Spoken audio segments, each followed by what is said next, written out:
Ay, hindi. Yan ay isang kumakain ng eroplano. Nagma-magnet fishing kami sa lugar kung saan bumagsak si Plane Eater. Grabe, yan ang control panel ng eroplano.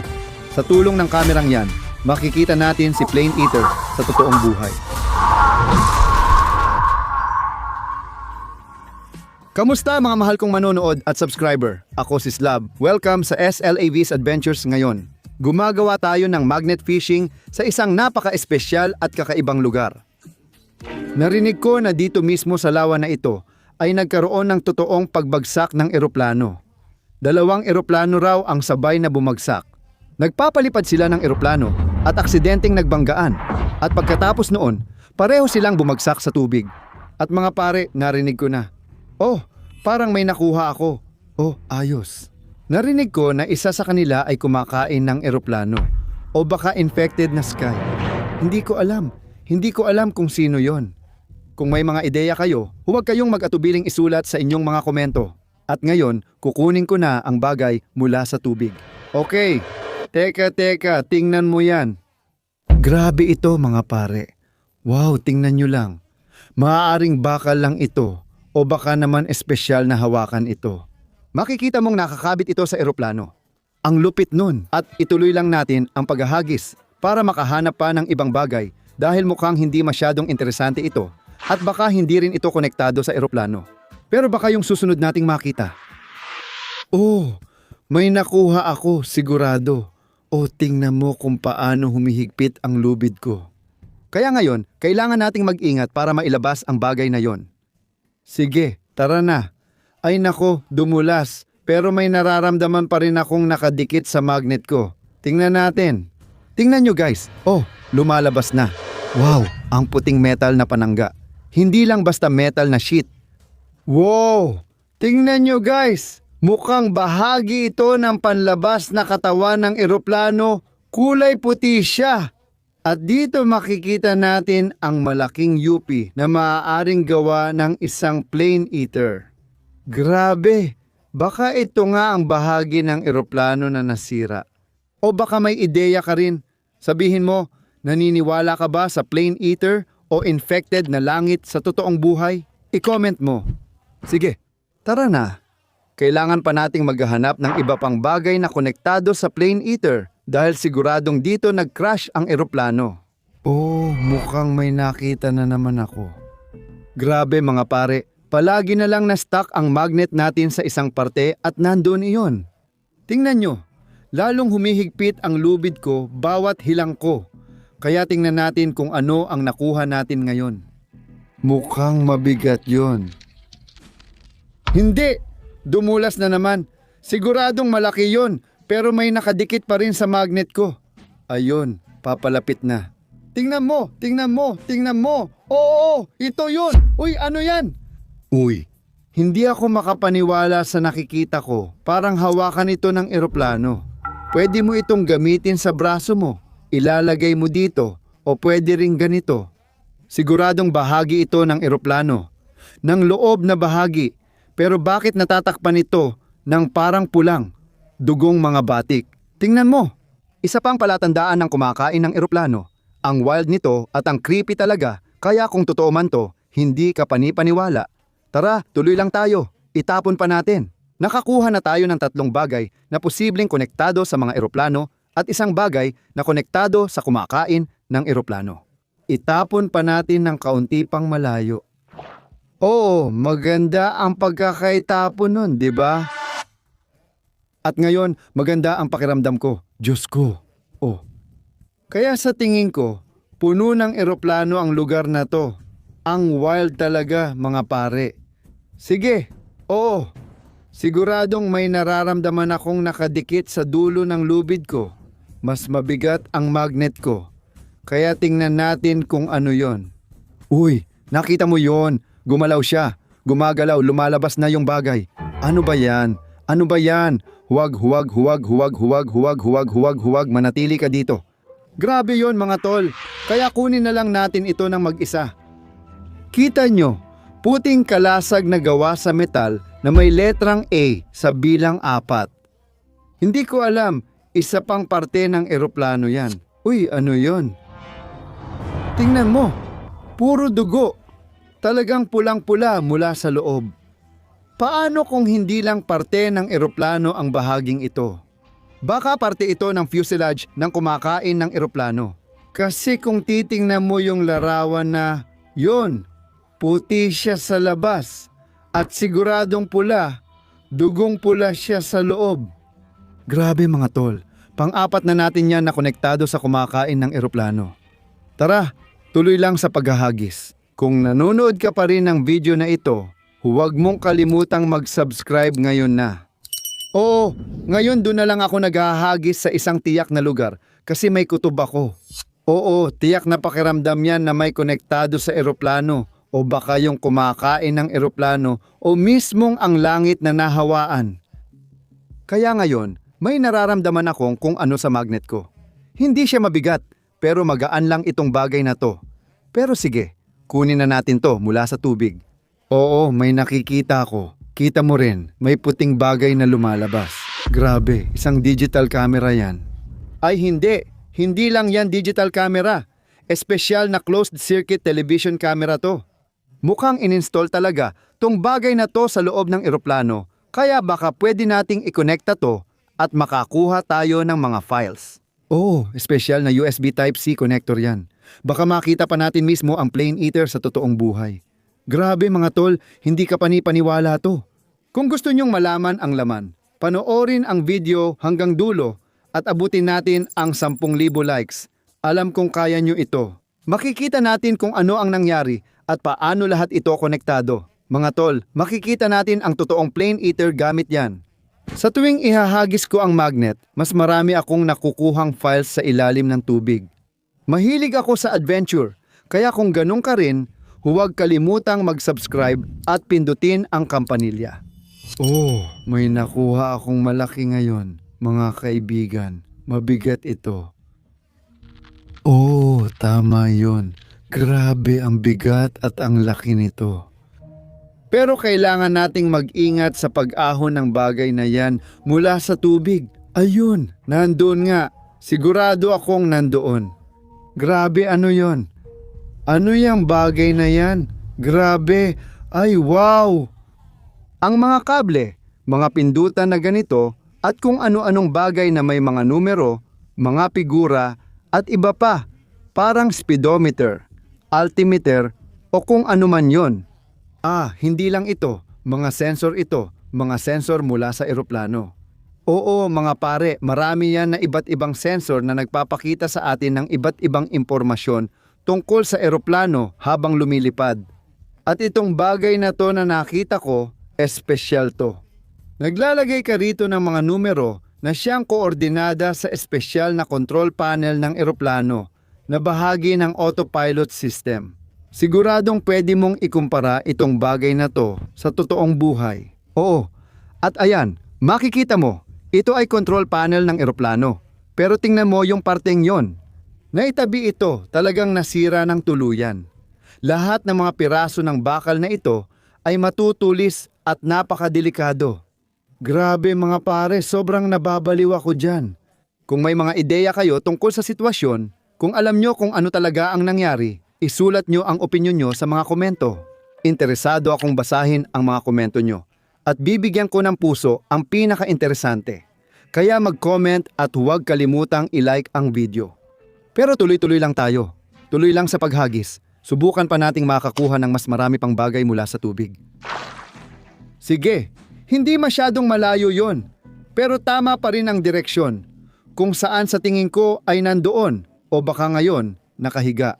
Hindi ko alam ang nangyari sa mga natira sa eroplano. Pero ngayon may nararamdaman akong kakaiba. Hindi mabigat o malaki, pero meron. Meron talagang isang bagay na pula. Diyos ko, ano yun?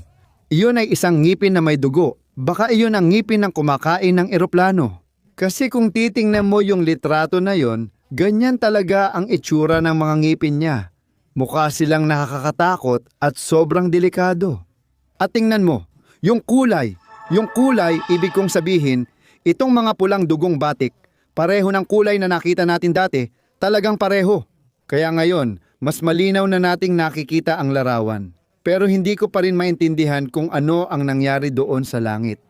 Hindi ko alam pero sige, isantabi muna natin. Ito ay 100% patunay. Ito ay 100% ebidensya na mayroong tagakain ng eroplano dito o baka mismong ang langit ay nahawa.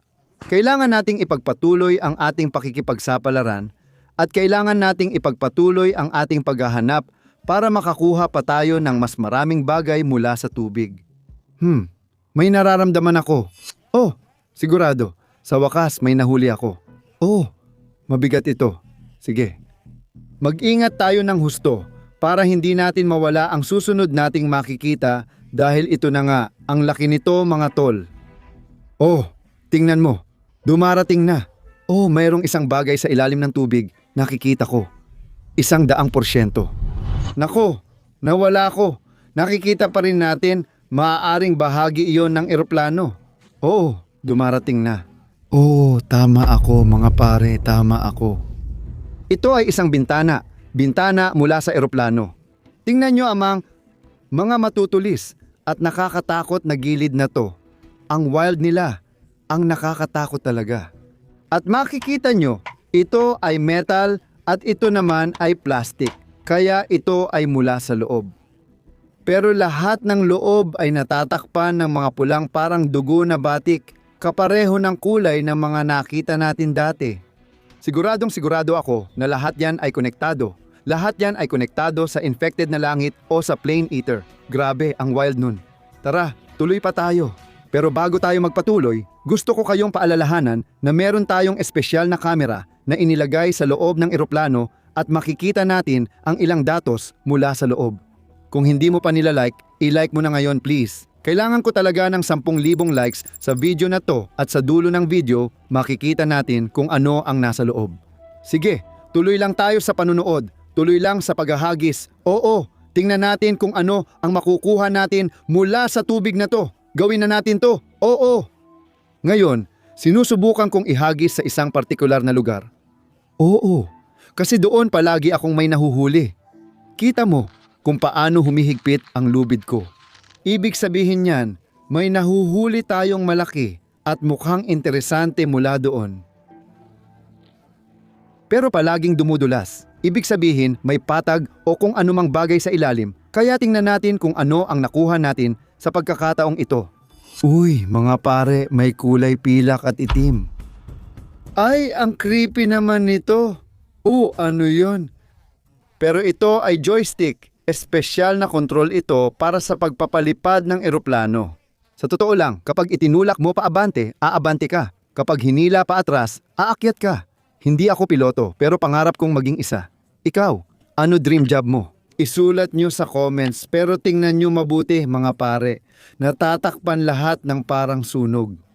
Kaya baka hindi ito galing sa ordinaryong eroplano. Baka nasa loob ito ng plane eater. O baka nasa loob ito ng infected na langit. Creepy kasi ang itsura nito, sobrang dilim. Pero ito pa rin ang kakaibang natagpuan natin. Kapag may isang natagpuan, baka meron pang iba. 1, 2, 3, tara na. Okay, ang wild nun, ang astig talaga. Nasabi mo na ba yon? Itinatapon ko sa iisang eksaktong lugar. At tuwing itinatapon ko doon ang magnet ko, may nakukuha akong mga bagay. Kaya sa tingin ko sa puntong yon may eroplano o kung anumang ganon.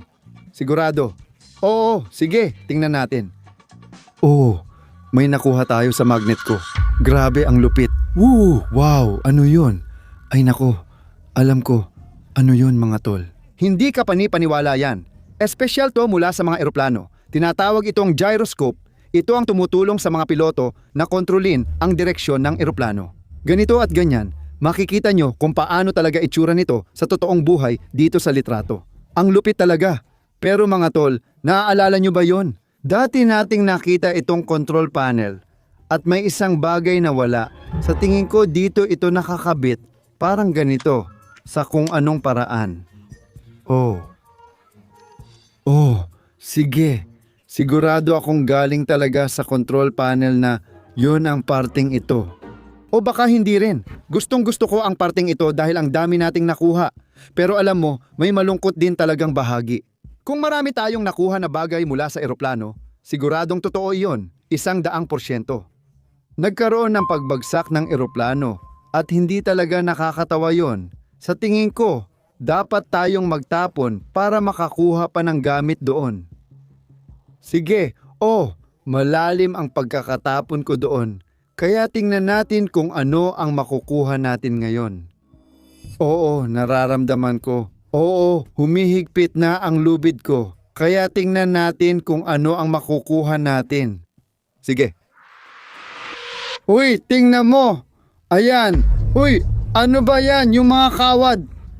Grabe, isa na namang control panel, hindi ka panipaniwala. Ang wild nun, ang galing at nakakatakot din sabay. Iyan ang pangalawa nating control panel.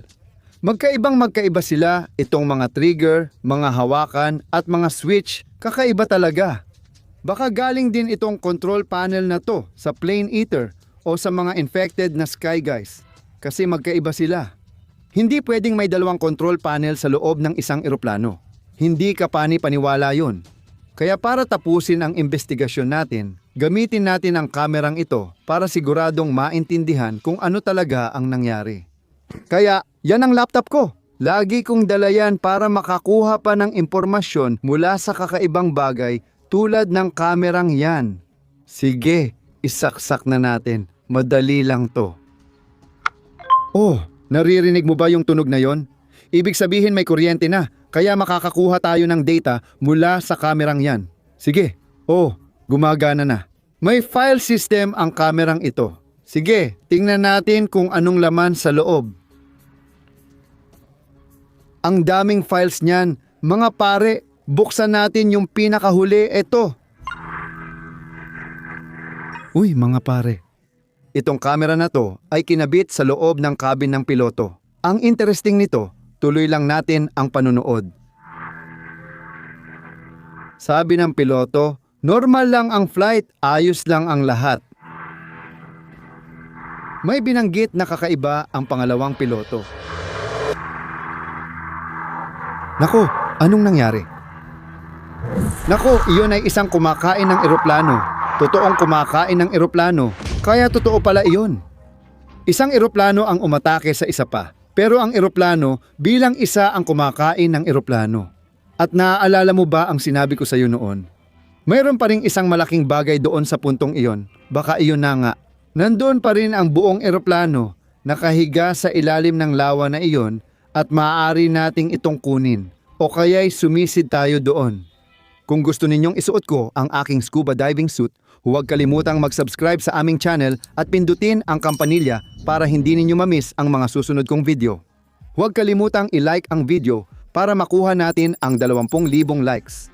Pag nakuha na natin ang bilang, ako mismo ang sisisid at gagawa ng perpektong video para sa inyo. Ako si Slab, salamat sa panunood. Magkita ulit tayo, paalam!